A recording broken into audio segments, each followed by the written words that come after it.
Benta ko muna yung kidney ko.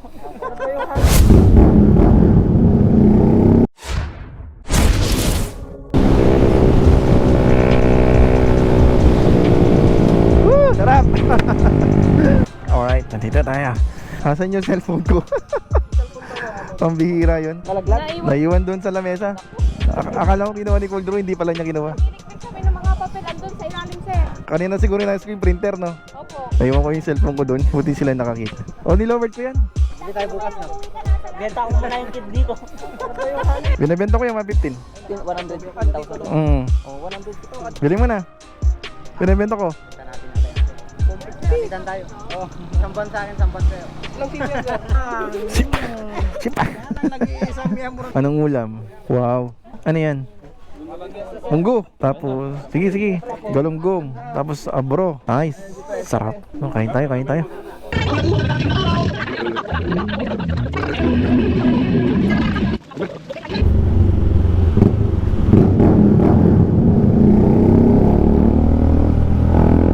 Tingnan mga kasama natin rider. Ready, 1, 2. Ayan, operator. Yeah, my man, she my nigga for a reason. I can tell her all my secret. Cause I'm really shooting people down. Ain't nothing come between us. Yeah, my man. Oo. Sa kaya pinaglihito, no?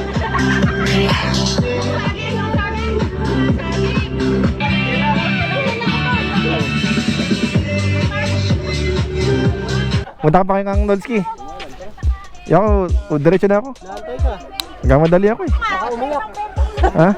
Iyakin na siya ngayon? Bye. Oh, thank you. Bye. Ana! Woo!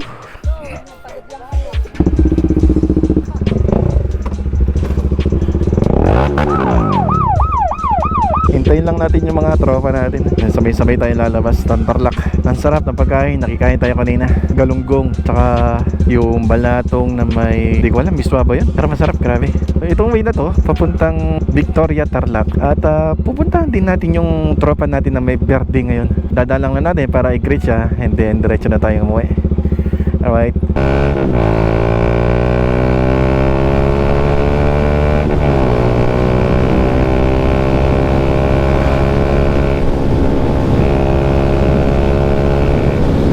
Di ka pwede masyadong magmabilis dito guys dahil sobrang daming asong tumatawid. Grabe, nakakatakot. May mga asong parang matanda na, tapos parang bingi na di na naririnig yung mga sasakyan. Bigla na lang tatawid. Ito, aso na naman, no? Ayun, no, katulad yan, no? Diba? Bigla na lang lumalabas yung mga dogs. Ayun, aso na naman, no? Kaya advice ko sa mga ganito klaseng daan na medyo masikip at medyo parang barrio style, kailangan alalay lang, takbong pogi dapat para at least safe tayo guys. Lalo na hindi natin kabisado yung daan, baka hindi lang aso ang biglang tumawid, pati bata pa biglang tumawid dahil hindi nila masyadong ini-expect yung mga mabibilis na sasakyan dito. Yun yung mga kadalasan nangyayari sa mga endurance, yung nakakadisgrasya. So guys, yung mga kasama natin na mga rider ngayon, mga kasama natin yan sa charity rides, sa mga charity, katulad nung ginawa namin kanina. Nagtipon-tipon yung mga riders, tapos magbibigay sila ng any amount, donation sa box, ilalagay mo sa box. And then after ng donation, pag nakapag-donate na lahat ng mga riders na nag-attend doon sa venue kanina, bibilangin yung donation, yung mga pera, and then ibibigay doon sa beneficiary na may sakit. So meron silang specific na taong bibigyan, yung napili nila na gusto nilang tulungan, kagaya nung kanina, yung beneficiary nila dalawa. And then yung naipon na donasyon hahatiin sa dalawa para maghahati yung dalawang beneficiary na may sakit, yung pinili ng mga riders kung sino yung tutulungan nila. Di ba ang ganda ng purpose? Kahit na maliit na halaga lang, kahit pa paano nakakatulong tayo sa pambili ng gamot o pang maintenance ng may sakit, di ba? At least kahit pa paano may purpose yung pag-ride. So from Pura Tarlac, diretso tayo ngayon ng Victoria Tarlac. Hindi ko kabisado itong daan kung saan tayo damaan dahil may sinusundan tayo mga rider na mas kabisado nila yung daan. Oh, gusto mo labasan ka? Labasan. Gusto mo labasan? Oh, may labasan dyan, tsaka doon. Gusto mo labasan? Kanina kasi iba kasi yung labasan kita, kamo. Iba yung pagkakarinig ko sa'yo, iba yung pagkakaintindi ko eh. So makikikain na naman tayo dito. Sakto, yung bag mo sir, hindi lumalabas yung tubig. Yung Oo. sakto, buo. Siyempre ayan oh. Ano tayo ngayon? Backpack gaming tayo ngayon eh. Ay, lagyan natin na red doors to sa loob, di tutuloy yun. Bago pa yata. Andito yung camera ko na isa eh. Para tatanggalin yung tag price. Hindi tag price bro. Ano lang, branding lang yun. Good afternoon. Hapon na po ba o umaga pa? Si Arnold. Nag-makeup pa yata. Ay sige, ayaw mo na. Ayun. Anong laman nito, bossing? Papayat. Papaitan.